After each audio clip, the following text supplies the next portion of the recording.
I will start, since we have to be brief. I have already given all pertinent information and supporting documentation to the Senate Intelligence Committee and AARO.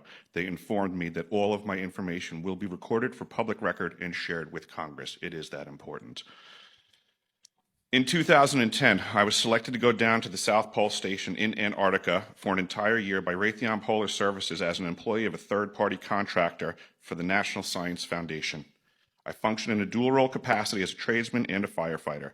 My responsibilities required me to be more informed than most of my crew and offered me complete access to the facilities. What I learned from this unique experience needs to be shared with the entire world. The technology at the South Pole Station certainly can do what it is presented as its primary purposes, and unfortunately, much more. The IceCube neutrino detector is presented as a passive listening device for the purposes of the science as presented. But I'm going to skip right through the chase, folks. I have provided documentation that proves that the 5,160, what they call DOMs, that are embedded in the ice can actually transmit at 2,047 volts each. That gives us a long list of things to consider. It is effectively a multifaceted directed energy weapons platform that I will list rapidly a few things that it can do. Vehicle detection. We're learning that these off-world craft, on-world craft, ours or other nations, are also emitting neutrinos.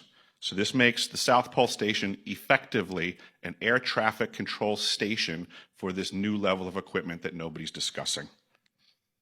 In addition to the ability to detect neutrinos and the exotic vehicles, I have provided documentation that shows that this is also a system for faster than light communications. In the past, Gary McKinnon has hacked NASA, found the off-world fleet, the list of captains, and it's apparent that if we have faster than light vehicles moving throughout this system, we're going to need faster than light communications. This is that facility. Unfortunately, I have other bad news.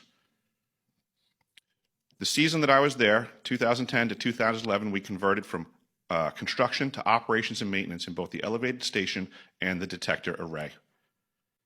Unfortunately, when they first fired it up, that was when we had the earthquakes in Christchurch, New Zealand. There was 2 incidental shots before they were able to target it correctly.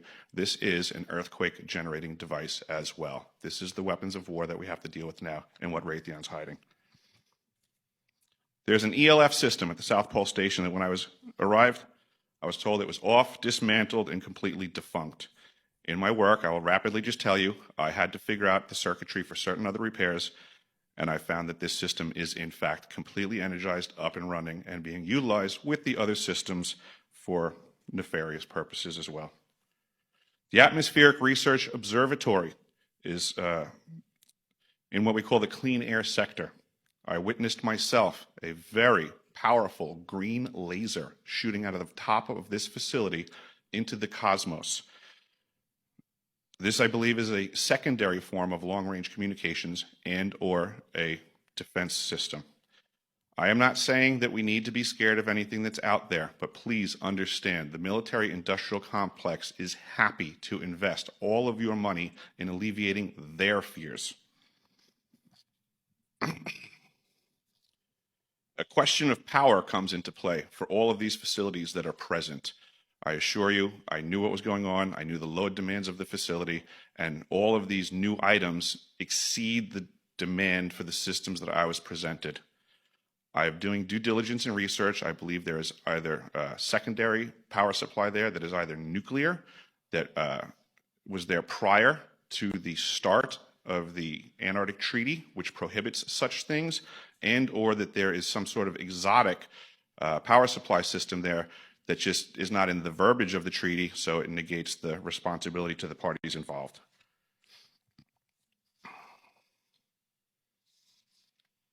I think that pretty much covers it for time. If anybody wants to find out more, I have a website where all this information is at. For brevity, I'll wrap it up, but you can go to deciphering.tv. I've documented all of this stuff, and information is available.